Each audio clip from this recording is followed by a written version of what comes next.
बंदबात कर साथ गोर के, किस्सा सुनो सूरजमल का।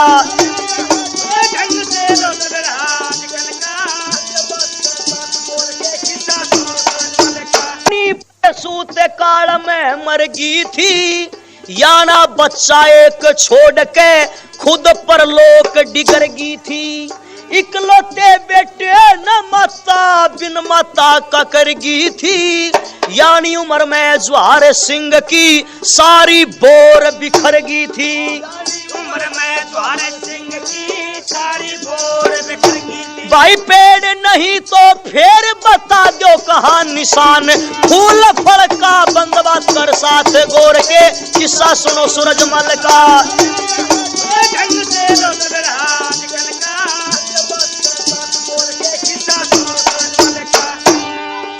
एक दिन सूरजमल महाराजाओ हाथी सवार चले, थोड़े जवान साथ में लेके निकल शहर से बाहर चले। कुछ घोड़ों पे कुछ हाथी पे पैदल कुछ सरदार चले, सारे जवान जोश में भर के खेलन आज शिकार चले। जोश में भर के खेलन आज शिकार चले। और चले अकड़ते योद्धा सारे जिनके पार नहीं बल का, बंद बात कर साथ गोर के, किस्सा सुनो सूरजमल का।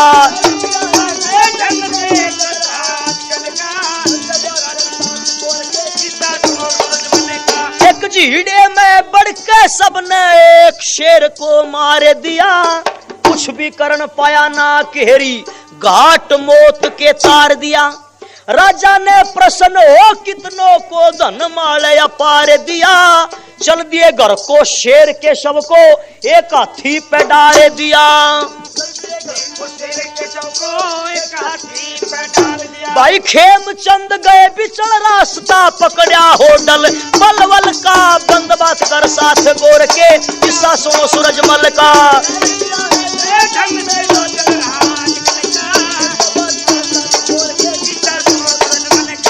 राजा बहन और भाइयों यहाँ के बड़े कमाल के होते थे। भरतपुर के राजा महाराज सूरजमल, जिनका नाम जब जुबान पर आता है तो गर्व से सीना चौड़ा हो जाता है, रोंगटे खड़े कर देता है। महाराजा सूरजमल घर में पत्नी बच्चा पैदा जब हुआ तो बच्चा पैदा करने में पत्नी का रानी का स्वर्गवास हो जाता है। बेटा जो पैदा हुआ उसका नाम रख दिया गया जवाहर सिंह। राजा ने यह सोचकर दूसरी शादी नहीं कराई कि दूसरी जो पत्नी आएगी वो पता नहीं जाने कैसी आएगी, जवाहर सिंह को वो प्यार वो सम्मान दे सके ना दे सके, यही सोच करके दूसरी शादी नहीं कराई। जवाहर सिंह धीरे धीरे पल रहा था, बड़ा हो रहा था, दिन बीते जा रहे थे। एक दिन अपने बहादुर सिपाहियों को लेकर के महाराज सूरजमल भरतपुर को छोड़ करके जंगल में शिकार आदि खेलने के लिए आए, भ्रमण करने के लिए आए। जंगल में मिलकर के सबने एक शेर का शिकार किया। धीरे धीरे शाम होने को जा रही थी। जब शिकार खेल करके जंगल से वापस चलने लगे तो अंधेरा छाने लगा था, रास्ता भूल गए, दिशा भ्रम हो गया। रास्ता बिछड़ करके जो जंगल से सीधा भरतपुर को रास्ता जाता था उस रास्ते को छोड़ दिया, और जो जंगल से सीधा होडल पलवल होकर के जा रहा था उस रास्ते को पकड़ लिया। दिल्ली से जब हम चलते हैं, दिल्ली से फरीदाबाद, फिर बल्लभगढ़, फिर पलवल, फिर होडल, छाता, मथुरा, कोसी, भरतपुर, आगरा, ग्वालियर, बॉम्बे तक लाइन चली जाती है। वो हरियाणा के अंदर ही पड़ता है होडल। उस टाइम तो वो गांव था, आज तो बहुत बड़ा शहर हो गया। होडल गांव की चौड़ी चौड़ी लंबी लंबी सड़कें थी, गलियां थी। होडल गांव में राजा का हाथी जा घुसा। हाथी के ऊपर राजा सूरजमल सवार थे। हाथी के आगे आगे सिपाही प्यादे जा रहे थे रास्ता साफ करते हुए। बच्चे, आदत होती है गलियों के अंदर खेलते हैं, बच्चे खेल रहे थे। सिपाहियों ने कहा बच्चों भाग जाओ, राजा सूरजमल आ रहे हैं, राजा का हाथी आ रहा है, कुचल डालेगा। ये बात सुनकर के सिपाहियों की छोटे छोटे बच्चे अपने घरों की तरफ को भागने लगे। थोड़ा और आगे राजा का हाथी गया तो थोड़े कुछ और बड़े बच्चे खेल रहे थे, कोई 12 साल का, कोई 14 साल का, कोई 16 साल का। इन बच्चों में कुछ लड़कियां थी, कुछ लड़के थे। फिर सिपाहियों ने कहा बच्चों भाग जाओ, राजा का हाथी आ रहा है, कुचल डालेगा, खा जाएगा, भाग जाओ। सारे बच्चे भागने लगे, लेकिन इन बच्चों में एक लड़की थी जिसका नाम था किशोरी। गांव के सबसे छोटे जमींदार काशीराम की छोरी किशोरी 14-15 साल की उम्र थी। सिपाहियों के आगे अड़गी, ने बोले रे सिपाहियों, यू गांव हमारा, गली मारी, खेल रहे हम, और थम बार के, थारा राजा बार का, और हमारे गांव में आके हमारे ऊपर तुम रोब जबाओ हो, हमारे से कह रहे हो भाग जाओ। हम क्यों भागें? अपने हाथी को यहां से मोड़ करके ले जाओ, दूसरी गली से चले जाओ जहां तुम्हें जाना है। बहादुरी के साथ में जब लड़की ने यह बात कही तो सिपाही गुस्से में भर गए, बोले छोरी पता नहीं तेरे को राजा कैसा होता, राजा तेने आज तक देखा नहीं होगा, महाराजा सूरजमल आ रहे हैं, हाथी कुचल डालेगा, राजा सूरजमल तेरे परिवार की कैद करा देंगे, भाग जाए यहां से। छोरी ने बोली अच्छा डराओ हो, इसका मतलब मने। श्याम ये घर था, घरा गई भागी और घरा जाके कान ते ऊंचा इतना मोटा लठ लिया उठा के और लाठी लेकर गलियारे में गली मट के खड़ी होगी। ने बोले सिपाहियों अगर अपनी माँ का दूध पिया है तो फिर आगे बढ़ के दिखाओ, हमने जो मिट्टी के मकान बनाए हैं इन हमारे मकाना ने ढा के दिखाओ। ला देखूं थारे हाथी में हिम्मत सके मेरे में है, इस थारे हाथी के सूंड पे इतने जोर तक घिसड़ा मारूंगा, 4 कलावा दिखाओगा। यू 15 साल की छोरी की हिम्मत देखो। और न्यू बोली रे सिपाहियों, छोरी की सोरी ने डंडा उठा के, छोरी की सोरी ने डंडा उठा के, बोली सिपाहियों से जोश में आके, कहे धमका के, छोरी की सोरी ने डंडा उठा के, बोली सिपाहियों से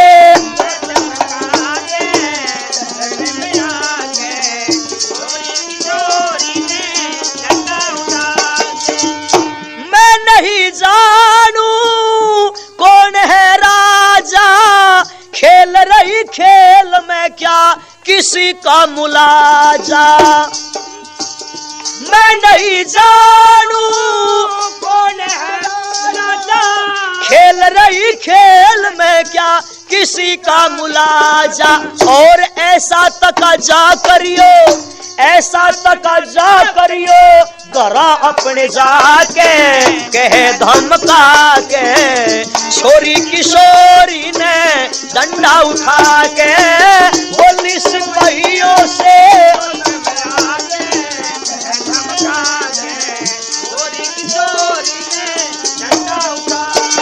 वो राजा तके दो अपने इधर को न आवेगा, बिगड़ जागी बात नाथ साथ धोखा खावेगा, बिगड़ जागी बात नाथ साथ धोखा खावेगा, हाथी ले जावेगा, हाथी ले जावेगा वो उल्टा हटा के, कहे धमका के, छोरी किशोरी ने हाँ बोली सिपाहियों से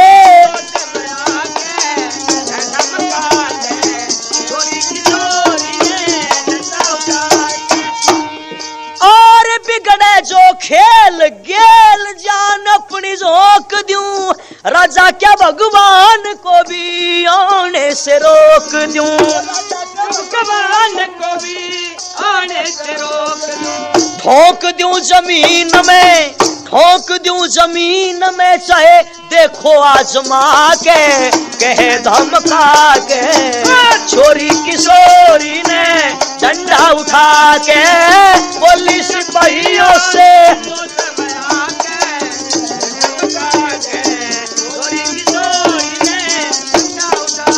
भाग जाओ, अपने हाथी को लेकर के दूसरा रास्ता पकड़ लो, दूसरी गली। लेकिन सिपाही अड़ रहे हैं अपनी जिद पर के बच्चों भाग जाओ, किशोरी को भी भगाने के लिए कह रहे हैं। और थोड़ी दूर पर खड़े हुए महाराज सूरजमल हाथी के ऊपर सवार, भरतपुर के राजा गांव की छोटे से जमींदार की बेटी किशोरी की हिम्मत को देख करके, उसके जोश को देख करके मन में बड़े प्रफुल्लित हो रहे हैं, बड़ी खुशी का अनुभव कर रहे हैं कि 14-15 साल की छोरी और कितनी हिम्मत है, राजा का भी भय नहीं मान रही, राजा का भी कोई डर कोई खौफ दिलो दिमाग में नहीं है। और किशोरी कह रही सिपाहियों भाग जाओ भाई, हाथी आगे नहीं आ सकता तुम्हारा। और किशोरी का बहनों पहनावा भी तो बड़े कमाल का था, कोई किसी प्रकार का फैशन नहीं था, किसी प्रकार की बनावट नहीं थी, खद्दर का सूट सिलवार पहन करके कान ते ऊंची लाठी लेकर खड़ी।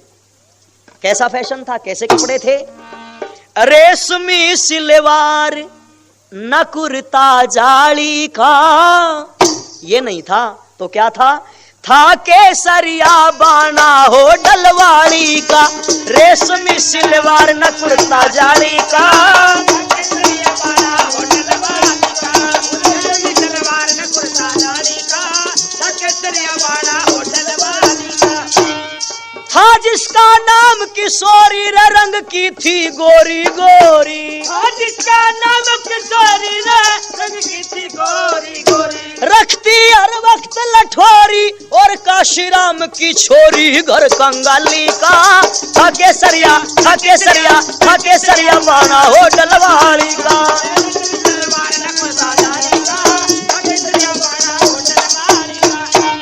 एक दिन सूरजमल राजा होटल में आन विराजा, एक दिन सूरजमल राजा ने होटल में आने विराजा। सब नगर बजा के बाजा स्वागत करने को बाजा वीर बलशाली का। था केसरिया था केसरिया था केसरिया बाना हो डलवाड़ी का।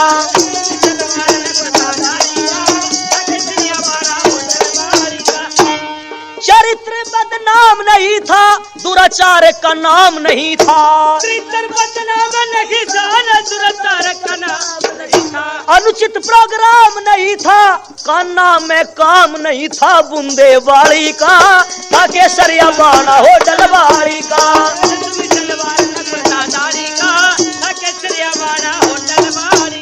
कोई फैशन नहीं था, राजा के सामने अड़के डट करके खड़ी हुई है, बहादुरी दिखा रही है। ये थी भाई बहादुर किशोरी। अरे यहाँ वाली किशोरी देखी, हाँ हाँ हाँ, ये तो सत्संगिया के पीछे पड़ रही है। 70 साल की दो दांत बुढ़िया भी हथेली बजा, गुरुजी दर जाऊंगी, गुरुजी दर जाऊंगी, गुरुजी दर जाऊंगी। गुरुजी बताओ, गुरुजी गुरुजी भी कोई ना गंदी, गुरुजी बताओ बता भाई है। ये उड़े जाके सारा का सारा टोल उड़ा बरनावे मर ब्यासा जी में दखन लाग रहा जाकर। घरा घराले की सेवा नहीं, सासू की सेवा नहीं, ससुरे की सेवा नहीं, उन्हें पानी ताता ना दे, पर गुरुजी के आलू पाड़ खावे हैं। उड़े बाड़ी सुगे हैं जाके बेचारी, उड़े सेवा बजान लाग रही गुरुजी की है। इन बावड़िया ने कड़े थी समझाओगे है। आज तो गुरुओं के पीछे भाई इन गुरुओं ने बैठा दिया देश का। आज वाली किशोरी जो है, इसके अंदर जो भावना राष्ट्र के लिए होनी चाहिए थी ना, वो भावना बहनों और भाइयों आज दिखाई नहीं देती। चालाकी होशियारी तो बड़ी आ गई समाज में, बोलचाल भी कमाल की हो रही है।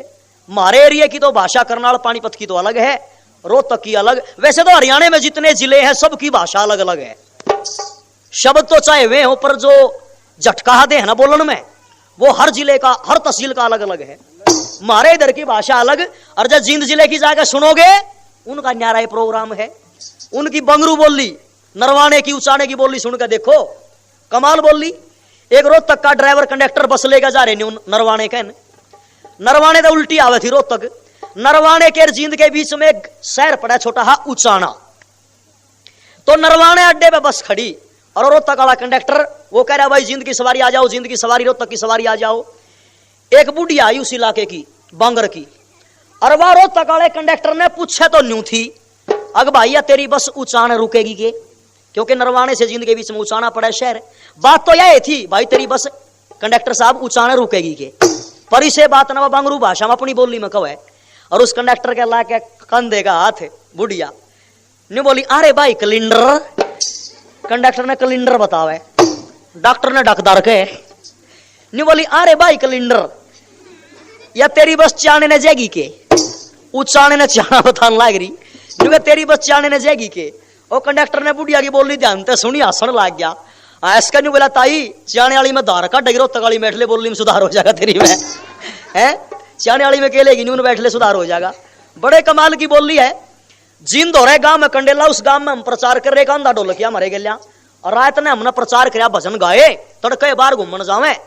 एक ननंदर भाभी आवे, दोनों की तवाड़ा में गोबर गिर के ताशड़े हाथ में। हमने देख के वह ननंद अपनी भाभी ने टोके है। अब उनकी भाषा सुनो, वो अंधे ढोलकिया का हाथ पकड़ रहे, मंगली पकड़ रहे, क्यों अंधा बिना पकड़ा चल लेना, ले जाने लग रहे उसने। वह ननंद अपनी भाभी तक है, नुकेरी बदलू की बहू, बदलू उसके भाई का नाम होगा, नु बोली अरे बदलू की बहू देखे जब नहीं जान लग रही, बजनिया ने जब नहीं बतावे, नु कह देखे जब नहीं जान लग रही। अरे इनके गेला यू आंदा है नहीं आंदा, यू जबना में ढोलक बजाए करे, नु बोला यू आंदा बजना में ढोलक बजाया करे। फिर वह भाभी कहे नु कहे हारी ननदी चौंदे ने दिखदा नहीं बढ़दा नहीं, ढोलक नहीं तो गद्दी बजाए करे। बताओ भाई, गद्दी बजाने की चीज है दुनिया में किते, पर उनकी बोली है यार, बोली बड़े कमाल की। एक गोगड़िया गांव है, गोगड़िया उड़े तड़के तड़क हम एक छोरी आई मारो दो चौपाड़ में ठहर रे, अरे बजनियो मेरी दादी बुलाओ भाई रोटी खा लो। मैं बोला मैं बेबे नहीं खाते बजनी रोटी। बोली क्यों? मगाई तो ये व्यायाम कर रहे हैं। गलती मेरे पे हुई, मैंने व्यायाम के अनपढ़ छोरी आ गए, कसरत के धंधा, दंड बैठक के धंधा, उछल कूद के धंधा छोरी समझ जावे, इवन पढ़ व्यायाम ने के समझ रटती चाल पड़ी। दादी ते बताऊंगी बजनी व्यायाम करें, दादी ते बताऊंगी बजनी व्यायाम करें। गाल में बड़ा खेलने थे, बड़ा खेल लागी, वो व्यायाम भूल गया। इसकी दादी बोली आए छोरी, ए बजनी ना बुलान गई थी रोटी नहीं खाते में, वो व्यायाम तो छोरी पे कहना ना आया। बोली दादी बजनी तो ब्याह है। ओ व्यायाम यूम छूट गया। न्यू बोली दादी बजनी तो ब्याह है। खैर भाई बात थी, छोटी छोरी अनपढ़ बिचारी, पर 70 साल की बुढ़िया की अकल देखो तुम, माथे में हाथ मार कर गाल में रुके देंदी जावे। न्यू कह जा रहे बजनियो थारा सत्यानाश, अरे जब थारा पांव भारी था घर तय क्यों चल रहे थे ढेडो तुम। यानी बुढ़िया सचमुच मान की कोई सन कोई ढोलकिया पोलकिया जरूर कूण में ब्याह पड़ा होगा है। तो भाई बोली तो हर इलाके की जो है अलग अलग है। खैर भाई महाराज वह पानीपत, करनाल, रोहतक, सोनीपत, भाई यहाँ की तो भाषा थोड़ी अलग है, हर जिले की खैर अलग भाषा है। खैर मैं कह रहा था ना आपके सामने, किशोरी जो थी ना, किशोरी भाई ऐसी छोरी ना थी, किशोरी तो बहादुर छोरी थी। जब बहादुर लड़की थी ना किशोरी, तो महाराजा सूरजमल ने देखा कि बड़ी बहादुर लड़की है, गांव में मुनादी करवा दी, भाई सारे गांव को चौपाड़ में इकट्ठा करो। सारा गांव चौपाड़ में इकट्ठा हो गया, सारा गांव इकट्ठा। महाराज सूरजमल हाथ जोड़ के खड़े हो गए गांव की पंचायत में। सुनो भाई, गांव की पंचायत में झोली फैला के यूं बोले, भाई चौधरियों गांव के लोगों, मैं आपसे कुछ मांगना चाहता हूं, अगर दे सको तो। गांव के लोग बोले महाराज आप राजा हैं, हम आपको क्या दे सकते हैं। बोला नहीं, आपके पास वो चीज है जो मैं मांगना चाहता हूं, मांगो महाराज, सब कुछ आपका है। सूरजमल महाराज कहते हैं भाई थारे गांव में एक छोरी है जिसका नाम है किशोरी, न्यू बता दो वह किशोरी किसकी छोरी है। वो किशोरी का बाबू बैठा था उड़े चौपाड़ में, बना मान दे उतर का चाल पेड़ा चौपाड़ में थे, क्यों अपने अपने बड़का की सबने पिछाड़ है। काशीराम ने सोचा और दिन तो छोरी लड़ लुड़का आ रही थी बड़का गेल, आज तो किसी का खोपरा फोड़ा भाई दिखा जरूर, आज तो मामला आगे का दिखा है। राजा तो बात जाली, राजा दंड देवेगा भाग ले। एक आदमी बोला जी किशोरी तो काशीराम की छोरी है, और काशीराम तो ये बात, अरे काशीराम आया, काशीराम आया आवाज का गाला में तो उल्टा रुक्का मार लिया, चढ़ा लिया, भाई डर लग गए है। एक बोला राजा है के बात होगी, डर क्यों लग गए, सारा गांव बैठा चल तू। काशीराम हाथ जोड़कर खड़ा हो गया, महाराज बच्चों से गलतियां हो जाया करती हैं, अगर मेरी बेटी से कोई गलती होगी तो माफ कर दो। राजा कहते हैं नहीं महाराज ऐसी कोई बात नहीं है, चौधरी काशीराम तेरी बेटी से कोई गलती नहीं है, बस एक अगर तू मेरा काम कर दे तो मैं तेरा एहसान नहीं बोलूंगा। मांगो महाराज, क्या मांग रहे हो आप। काशीराम अगर तू मुझे दे सकता है तो ले, अपनी बेटी किशोरी को अगर तेरी इच्छा हो तो भरतपुर की रानी बना दे, मेरे साथ शादी कर दे अपनी बेटी की। जब राजा की रानी बनने की बात आई तो मन ही मन में चौधरी काशीराम बड़ा राजी होया, अरे गरीब किसान की छोरी राजा की रानी बनने लग रही, मन में तो खुश होया, पर अनपढ़ तो था पर थोड़ा तेज भी था। इसने मन में सोची राजा की तो बारात भी कौन उठा मेरे पे, बारात का भी टंटा गिल्ला काट देना रहा खड़ा खड़ा। बोला राजा साहब मैं गरीब आदमी, तू बड़ी इतना बड़ा राजा, तेरी तो बारात भी इतनी बढ़िया होगी, बारात भी नहीं उठा मेरे पे। तो यू बोला बारात कौन लिया हुआ है, या गांव की पंचायत बैठी, सारा गांव इकट्ठा हो रहा, छोरिया ने बुला लिया, गीत गाना लिया ने, पंडित जी महाराज ने बुला ले, विवाह संस्कार की तैयारी कर मैं आऊं। बस बहनों और भाइयों, बस यार ते पे पहुंचगी लोगो राजा की बारात, गावे गीत सुरीले छोरी बड़ा उमंग में गात, आरते पे पहुंचगी राजा की बारात।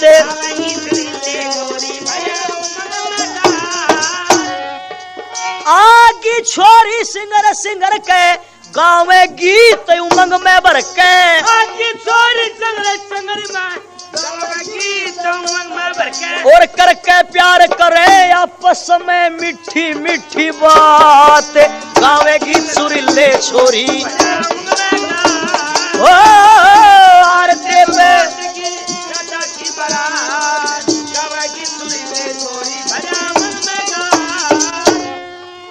दूर दूर से लग रही आवन, बनड़े ने लगी देख सरावण। दूर दूर से लग रही आवन, बनड़े ने देख सरावण। ओ दूर दूर से लग रही आवन, बनने ने लगी देख सरावण। लगी फूल बगावन, फिर लगी फूल बगावन, करके लंबे लंबे हाथ गावेगी सुरीले छोरी।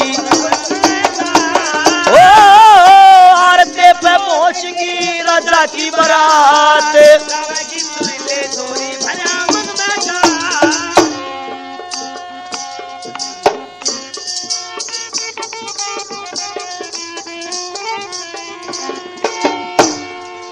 बहन और भाइयों, गीत गाए जा रहे थे, खुशियां मनाई जा रही थी। पंडित जी महाराज को बुला लिया गया था, विवाह संस्कार हो रहा था। राजा सूरजमल की शादी हो गई किशोरी के साथ में और लेकर के भरतपुर चले गए। बड़े आराम से रहने लगे। धीरे धीरे जवार सिंह अब बड़ा हो रहा था, जवानी की अवस्था में जाने की तैयारी हो रही थी, किशोर अवस्था चल रही थी। उस जमाने में दिल्ली के अंदर राज था बादशाह अहमद शाह का, और यह मुसलमान बादशाह बड़ा जालिम, बड़ा खूंखार किस्म का आदमी था।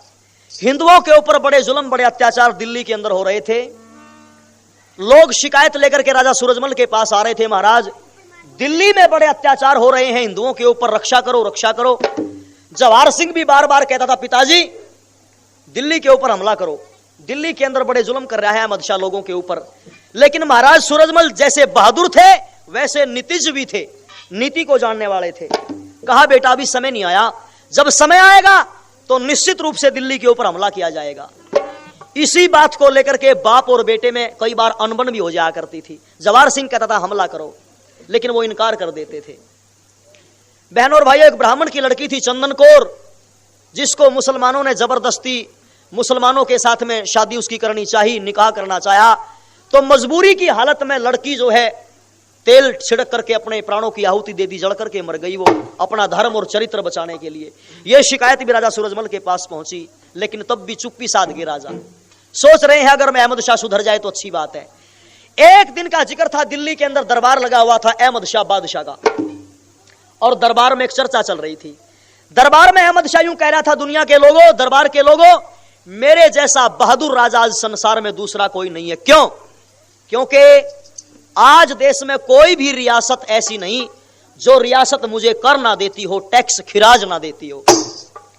जब ये बात अहमद शाह ने कही तो सुद्धन नाम का एक चौधरी खड़ा हो गया। सुद्धन खड़ा होकर यूं बोला, ओ अहमद शाह, तू दिल्ली में बैठ करके जो है अपनी डींगे हाँक रहा है, अपनी प्रशंसा खुद कर रहा है। आज भी देश में एक राजा ऐसा है जिसने कभी तेरे सिपाहियों को टैक्स नहीं दिया है। ऐसा कौन है? ऐसा है भरतपुर का राजा सूरजमल। और हम तो तेने मर्द जब जाने जब तू सूरजमल पे टैक्स लेकर दिखावे, उस पे खिराज लेकर दिखावे। ये बात जब सुद्धन ने कही तो अहमद शाह का चुभ गई। अहमद शाह यूं बोला, ओ सुद्धन, तू तो टैक्स लेने की बात करता है, मैं उस सूरजमल से जो है टैक्स के साथ साथ में कुछ और भी लेकर दिखाऊंगा। और क्या लेकर दिखाऊंगा? सूरजमल के पास चिट्ठी लिखनी शुरू कर दिया अहमद शाह ने। और चिट्ठी में क्या लिखा लो सुनो।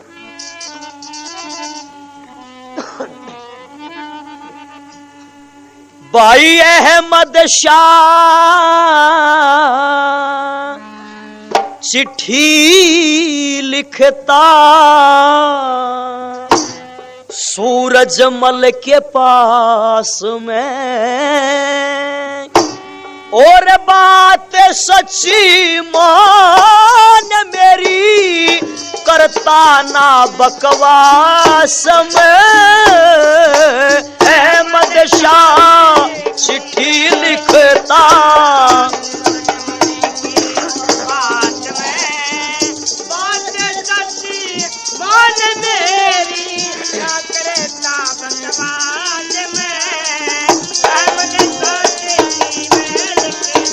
क्या लिखा चिट्ठी में? जान गया पहचान गया मैं तेरी सियासत को, एक दिन मैं कर दूंगा बर्बाद तेरी रियासत को, एक दिन मैं कर दूंगा हेरा फूक दूं बसासत को, फूक दूं बसासत को, कर दूं सत्यानाश में। बात सच्ची मान मेरी, करता ना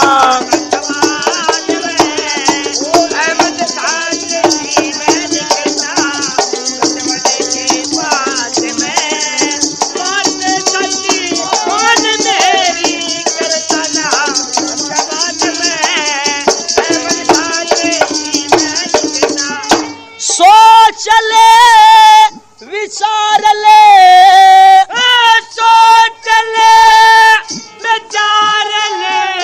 तेरा फायदा है किस बात में, किशोरी रानी का डोला भेज दे सौगात में, किशोरी रानी का डोला और जवार सिंह हो साथ में, तेरा बेटा हो साथ में, जिसने रखूं दास में। बात सच्ची मान मेरी,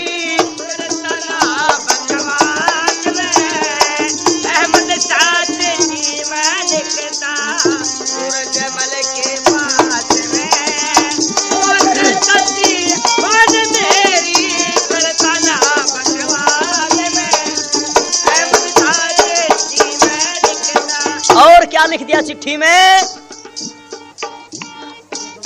हेरा पढ़ पढ़ के मजबून खून, पढ़ पढ़ के मजबून खून, भाई सूरज मल का खोल गया, अहमद शाह बेईमान तेरे सर पे काग बोल गया, अहमद शाह बेईमान तेरे तेरे अमृत में विष घोल गया, अमृत में विष घोल गया, तू खेमचंद अनायास में। बात सच्ची मान मेरी, करता ना बकवास में।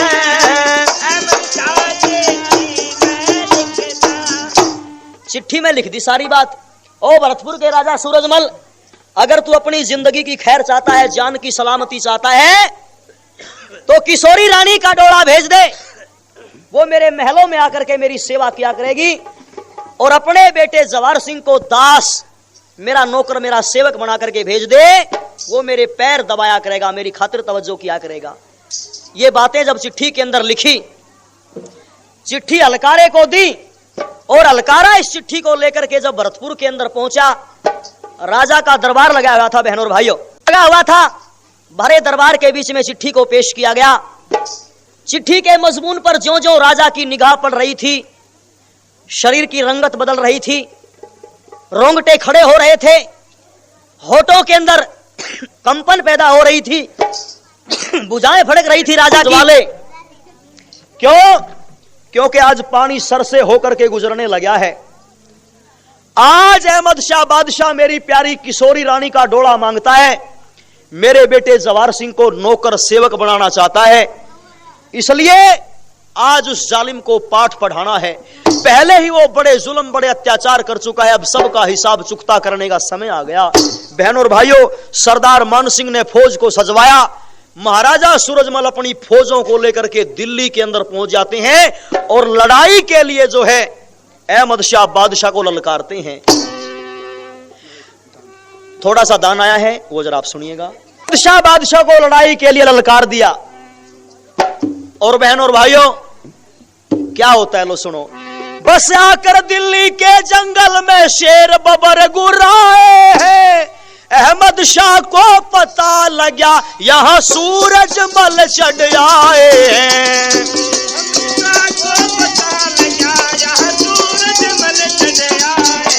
पता लगते ही अहमद शाह ने अपनी फौज सजाई है और छतरी तो तैयार खड़े थे। होने लगी लड़ाई है, होने लगी लड़ाई है। दिल्ली लाल किला मैदान के सामने दोनों सेनाएं आमने सामने। महाराजा सूरजमल सारे अत्याचारों का बदला लेने के लिए सोच रहे हैं। और बहनों और भाइयों, लड़ाई बड़ी जबरदस्त चल रही है।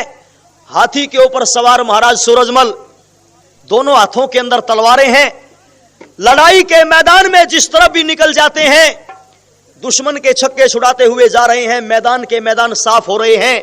भेड़ और बकरियों की तरह से हाँक करके चल देते हैं दुश्मन की फौज को। लड़ाई चलती रही, लाशों पर लाशें बिछा दी गई, खून की नदियां बहा दी गई। 2 दिन की लड़ाई पूरी तरह से ओट नहीं सका। अहमद शाह अपनी सेना को लेकर के भाग खड़ा हुआ और सेना को कहां बंद कर दिया? लाल किले के अंदर बंद कर दिया और लाल किले का मुख्य द्वार बंद कर दिया, किवाड़ बंद कर दिए, फाटक बंद कर दी। उन किवाड़ों को तोड़ने के लिए महाराज सूरजमल हाथी हुल करके ले जाते हैं, लेकिन किवाड़ों के बाहरली तरफ लोहे की लंबी लंबी पैनी कीलें लगी हुई थी। उन कीलों को देख करके हाथी डर जाता है, हाथी घबरा जाता है। बार बार हाथी को हुल करके ले जा रहे हैं लेकिन हाथी टक्कर नहीं मार रहा।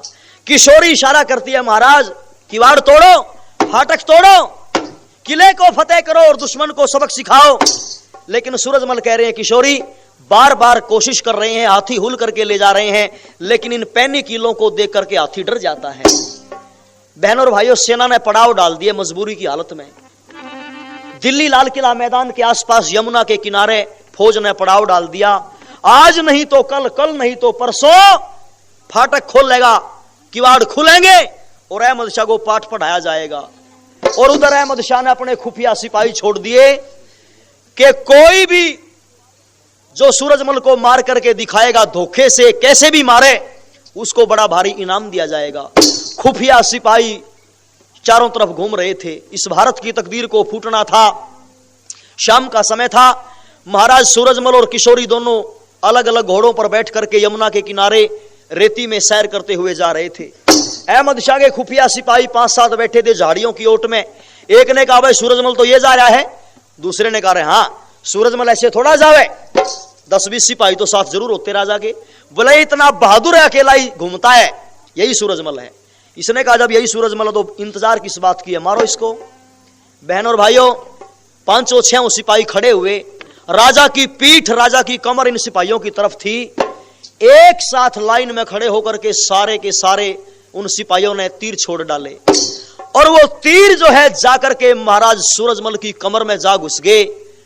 छाती में आर पार निकल गए, कमर की तरफ से निकल करके छाती में को आर पार। और एक तीर तो इतना जालिम लगा कि रीढ़ की हड्डी को बींधता हुआ शरीर के आर पार निकल गया।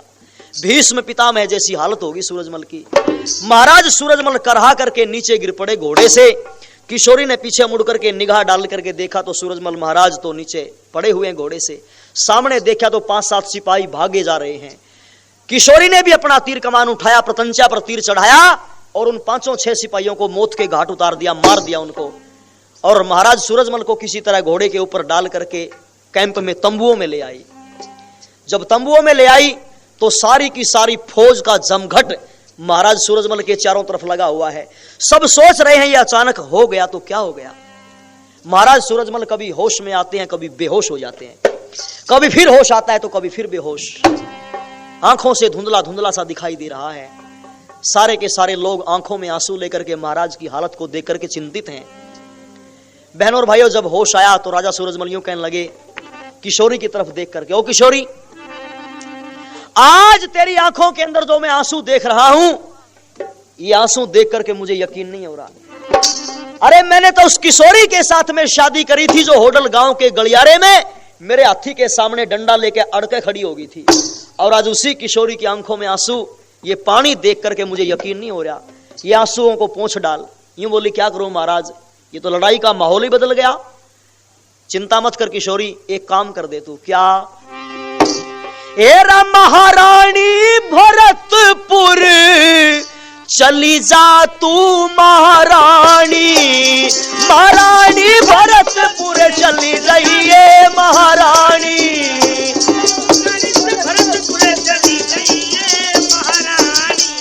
नहीं बचती जान हमारी, नहीं बचती जान हमारी, ओ मेरी स्वर्ग लोक को है त्यारी, मेरी स्वर्ग लोक को है त्यारी, अपने हाथों तेग बजाइए तू महारानी,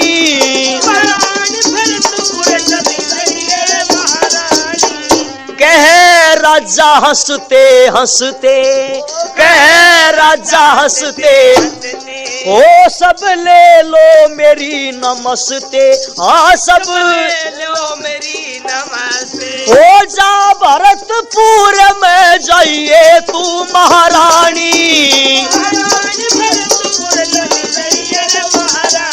भरतपुर की तरफ को चली जा किशोरी, क्या करूं महाराज वहां जाकर, जा मेरे बेटे जवाहर सिंह को ले आ, मेरा बेटा मेरी मौत का भी बदला लेगा और इस किले को भी तोड़ करके दिखाएगा। बस बहनों और भाइयों, इतनी कह के चली बसे सूरजमल महाराज, बस एकदम हाहाकार की आने लगी आवाज। इतने शब्द कहे थे, बस राजा ने दम तोड़ दिया, राजा संसार से विदा होकर के चले गए। बस किशोरी ने तो अपने आंखों के आंसू पोंछ डाले और अपने बालों को, जो बाल खिंडे हुए थे, खुले हुए थे, उन बालों को पीछे ऐसे करके अपने माथे के ऊपर एक काले रंग का कपड़ा बांधती है और भरतपुर की तरफ दौड़ी चली जा रही है। घोड़े के ऊपर सवार जंगलों को चीरती हुई जा रही है किशोरी। भरतपुर में भी पता लग गया, किसी तरह से राजा का बलिदान हो गया, राजा संसार से विदा हो गए। भरतपुर के लोग जो थे वो बोले, भाई पहले राजा बना लो, जवाहर सिंह का राज तिलक कर लो, पगड़ी बांध लो इसके सिर पे, इसने राजा बना लो, लड़ाई झगड़े की बात फिर सोचेंगे, आगे लड़ाई फिर लड़ेंगे, अहमद शाह को सबक फिर सिखावेंगे। सारी पंचायत ने, बड़े बड़े चौधरियों ने मिलकर के राज दरबार के अंदर जवाहर सिंह को बैठा दिया राजगद्दी पे। नाई खड़ा है थाल लिए हुए, पंडित जी महाराज तिलक करने के लिए खड़े हुए हैं, सारे दरबारी और चौधरी बैठे हैं दरबार में। इतनी देर में किशोरी घोड़े समेत जो है दरबार के अंदर दाखिल हुई और किशोरी जो लड़ाई में लड़ लड़ करके खून के छींटे शरीर के कपड़ों पर पड़े हुए थे, उनको देखा। किशोरी के तेवरों को जब दरबारियों ने देखा तो सारे घबरा गए। नाई के हाथ में से थाल छूट गया, पंडित जी महाराज थर-थर कांप रहे थे। पीछे मुड़ करके जवाहर सिंह ने देखा तो सामने मां खड़ी हुई थी। जवाहर सिंह ने पूछा, मां इस वक्त ऐसे माहौल में, ऐसे नाजुक समय में तू भरतपुर के अंदर दिल्ली छोड़ के यहां कैसे?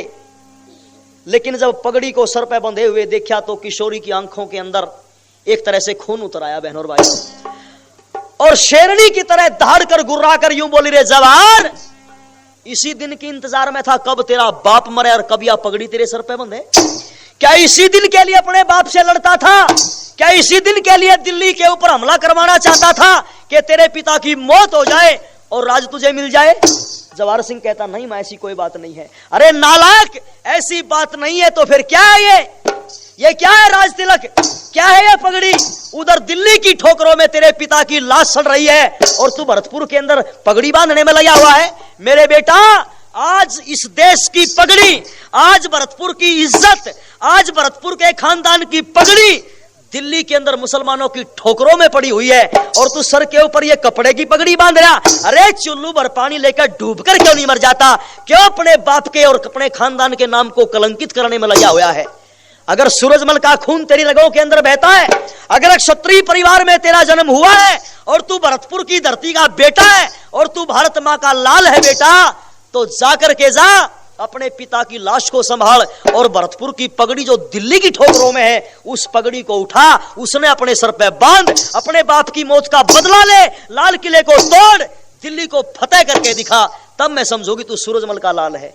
जब ये जोशीली तकरीर जवाहर सिंह के सामने किशोरी ने रखी ना, तो जवाहर सिंह यूं बोला, मां मैं आज दुनिया को दिखा दूंगा हो कैसे बहादुर वीर, आज दुनिया को बता दूंगा। अपने बहादुर सिपाहियों को लेकर, अपनी मर्दानी फौज को लेकर के, इलाके के बड़े बड़े पहलवानों को लेकर के जवाहर सिंह दिल्ली के लाल किला मैदान में आकर के खड़ा हो गया। और लोगों, अब की बार कोई मामूली लड़ाई नहीं थी भाई। दिल्ली के चारों तरफ ये जो 200 मील का एरिया है ना, चारों तरफ इस सारे के सारे इलाके के लोग उस लड़ाई में जो इकट्ठे हो गए। दिल्ली के चारों तरफ ये जो मार्शल कौम बस्ती है, चारों तरफ दिल्ली के ये सारे लोग लड़ाई के मैदान में इकट्ठे हो गए थे बहनों और भाइयों। और जवाहर सिंह ने लड़ाई के लिए ललकार दिया है किसको? अहमद शाह बादशाह को। अहमद शाह बादशाह भी अपनी फौज सजा करके दोबारा तैयारी करके जवाहर सिंह के सामने आकर खड़ा हो गया। लेकिन अब की बार तो जवानों में ऐसा जोश था, एक एक जवान जो है कई कई क्यों मार रहा था। मैदान के मैदान साफ हो रहे थे। और क्या माहौल था लड़ाई का? लड़ते आर्यों के छोने होने लगी धमाधम, आर्यों के सोने होने लगी धमाधम, आर्यों के सोने होने लगी धमाधम। दोनों ओर की तलवार करती चली मारा मार, दोनों ओर की तलवार करती चली मारा मार, दोनों ओर की तलवार करती चली मारा मार। वहां पे गोली चलने ऐसे जैसे बारिश हो छम छम, लड़ते आर्यों के छोने होने लगी धमाधम, आर्यों के सोने होने लगी धमाधम। सुमरू साहब की बम करती चली धमाधम, सुमरू साहब की बम करती चली धमाधम, सुमरू साहब की बम करती चली धमाधम। बिस्मिल्लाह करे मुसल्ला अल्लाह मारे गए हम, लड़ते आर्यों के होने लगी धमाधम, आर्यों के सोने होने लगी धमाधम। बहनों और भाइयों, एक एक सिपाही 5-5 की गर्दन को कलम कर रहा था। और ये हमारे गांव के देहाती किसान, ये गांव में बसने वाले लोग सारे के सारे पहुंच रहे लड़ाई में। दिल्ली को फतेह करने के लिए कोई गंडास लेकर जा रहा, कोई जेली लेकर जा रहा, कोई जो है गंडासिये लेकर जा रहा है, कोई शेर का पट्टा खाट की बाई काट का भाज रहा है, कोई मुसले ठाका भाज रहा है, कोई कुतकाए ठा रहा है, कोई छोलन की दंतिये ठाका भाज रहा है।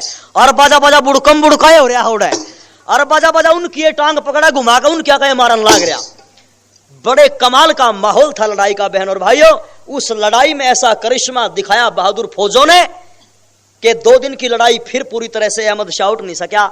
आखिरी वो हथियार था, अपनी फौज को बची हुई को लेकर के भाग पड़ा और लाल किले के अंदर बंद कर दी फौज। लाल किले के अंदर जब फौज को बंद किया तो दरवाजा बंद कर दिया। दरवाजा बंद है, जवाहर सिंह हाथी हुल करके ले जाते हैं अपने पिता सूरजमल की तरह से। लेकिन हाथी उन लंबे लंबे किलों को देख करके डर जाता है।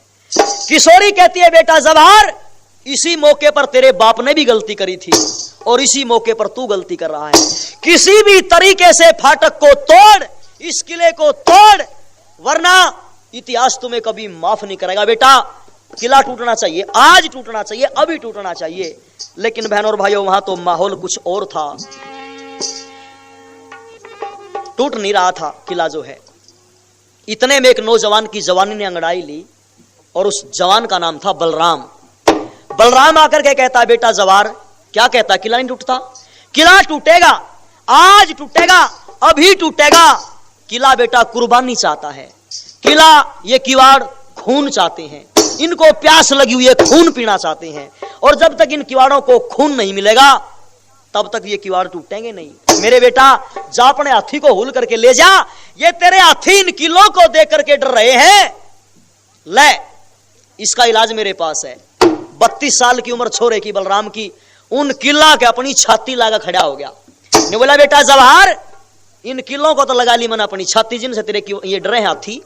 अब अपने हाथी को दौड़ा करके ले और मेरी कमर में टक्कर मरवा दे हाथी की, ये किला टूट जाएगा। जवाहर सिंह सहम करके सुन रहा है मामा की बातों को। और क्या कह रहा था बलराम? डर गए किलों को देख के जब हाथी फाटक पे, बलराम सिंह ने अड़ा दी थी छाती फाटक पे।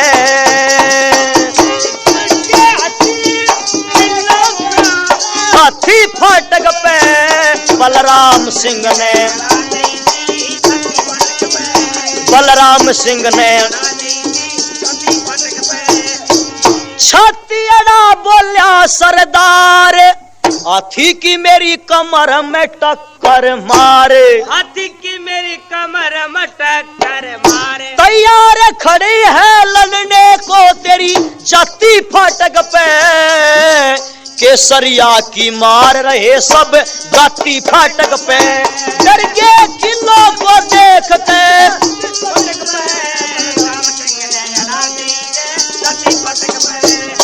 शूरवीर बलवानी जाट, खड़े थे जवाहर सिंह सम्राट, खड़े थे जवाहर सिंह सम्राट। बाट देख रहे थे नसों के बाराती फाटक पे, अफसोस बरोठी करने क्यों ना अति फाटक पे, अफसोस बरोठी करने क्यों ना।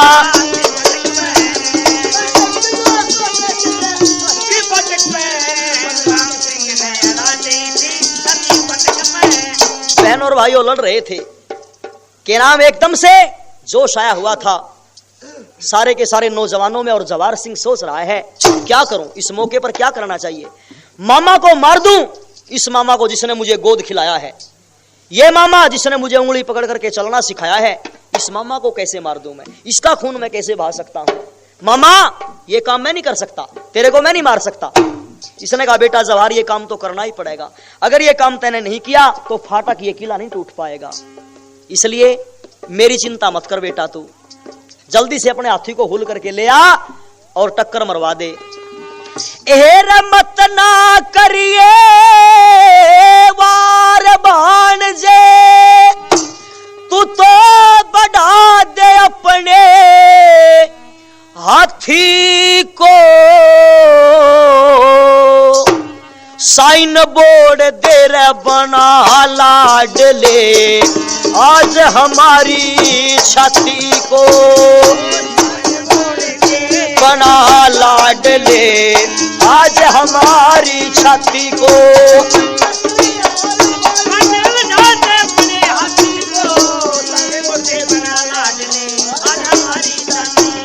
कुर्बानी चाहता है बेटा ये फाटक ये किला, कुर्बानी छानी ना जाती न्यू दुनिया में सुनी गई, बाड़ी की फुलवाड़ी में ते पहले कपास चुनी गई, धूने के घर भाई चरखी में को निकल फिर धूने के घर धुनी गई, इतनी मुसीबत सहने पे फिर उसकी पगड़ी बुनी गई, इतनी मुसीबत सहने पे उसकी पगड़ी बुनी गई। यार वो ही पगड़ी मिलती है बेटा मेरे पंचायती को, साइन बोर्ड दे बना लाडले अपने हाथी को, साइन बोर्ड दे बना लाडले आज हमारी।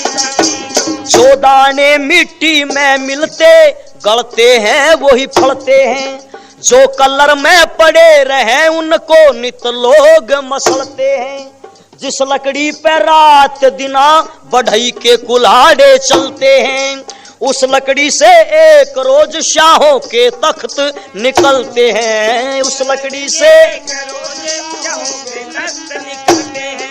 आखिर नाक रगड़नी होगी ये बादशाह उत्पत्ति को, मत ना करिए वार भाणजे अपने हाथी को छोड़ दे बना लाडले आज हमारी। बस मामा जी की बाणी सुन के जवाहर सिंह घबराया है, उसको कैसे कत्ल करूं जिसने मुझे गोद खिलाया है, इस मौके पे क्या करना चाहिए नहीं समझ में आया है। हाथी पे चढ़ गई किशोरी पीछे लाल हटाया है, हाथी पे चढ़ गई किशोरी पीछे लाल हटाया है। पृथ्वी सिंह बेधड़क है अब मैं देखूंगी भाती को, साइन बोर्ड दे बना लाडले आज हमारी।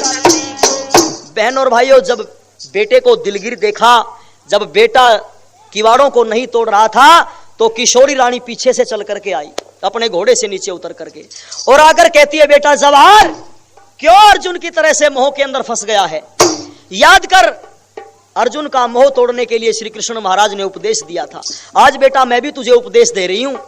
यह शरीर नासवान है, पंच तत्व का पुतला है, पृथ्वी जलवायु आकाश अग्नि से बना हुआ है, इसी में मिल जाएगा, किसको मारेगा तू।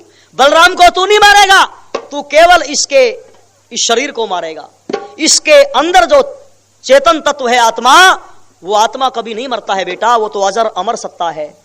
आत्मा बलराम की कल फिर किसी मां के गर्भ में प्रतिष्ठित होकर के फिर जन्म लेकर के संसार में पैदा आ जाएगी। इसलिए कौन किसको मारता है, ये तो बहाने बनते हैं। बेटा आज ये फाटक कुर्बानी मांग रहा है इसलिए, और मेरा भाई बलराम भात देने के लिए खड़ा हुआ है। जब ये भात दे रहा है अपनी बहन के यहां, तो तू भात लेता क्यों नहीं? इसने कहा मां मामा को कैसे मार दूं। जब बेटे को दिलगिर देखा, बार बार कोशिश करने के बाद भी जवाहर सिंह की नाड़ नहीं मुड़ी, तो किशोरी को गुस्सा आ गया और ये बोली, रे जवाहर, मेरा भाई बलराम भात देने के लिए खड़ा है, पर भूल तो मैं कर रही हूं। भात जो है भाणजा ना लिया करता, जो है भाण लिया करे।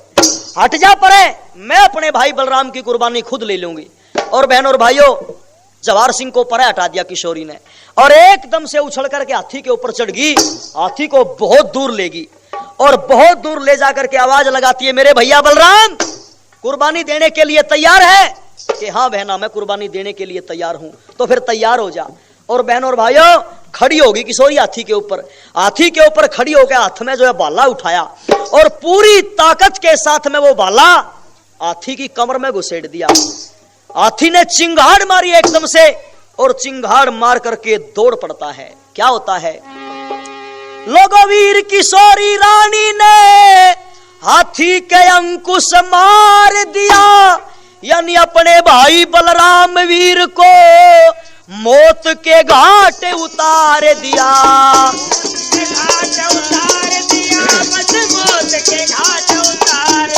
फाटक टूट पड़ा नीचे, किले सीने के पार हुई, और बहादुर वीर घुस गए किले में। बस जाते ही मारा मार हुई, जाते ही मारा मार हुई, जाते ही मारा मार हुई। किशोरी रानी ने हाथी के जो अंकुश मार दिया, भाला घुसेड़ दिया कमर में। हाथी ने चिंगाड़ मारी और दौड़ पड़ा हाथी। एकदम से बलराम की कमर में टक्कर मारी जोर से हाथी ने। टक्कर के लगते ही जो है बलराम के छेछड़े उड़ गए, हड्डी हड्डी नरी नरी बिखर गई, खून के छींटे पड़ गए फाटक के ऊपर। लेकिन इतनी जबरदस्त टक्कर थी कि फाटक जो है टूट जाती है। और बहनों और भाइयों, जाकर के बहादुर वीरों ने एक एक दुश्मन को चुन चुन करके ढूंढ ढूंढ करके मारा। अहमद शाह बादशाह की फौज को निपटाया, और जो है अहमद शाह बादशाह लुकता फिर रहा था, उसको भी जो है पकड़ करके गिरफ्तार किया गया। आखिर में हाथ जोड़ करके माफी मांगी, और माफी मांगने के बाद इसको छोड़ दिया जाता है। जहां पर आर्य जाति ने जो है बहादुरी के साथ में अपने कारनामे दिखाए हैं, वहां पर दुश्मन को हाथ आए को माफ भी कर दिया है। ऐसा इतिहास रहा है भारत का। जोर से बोलो वैदिक धर्म की।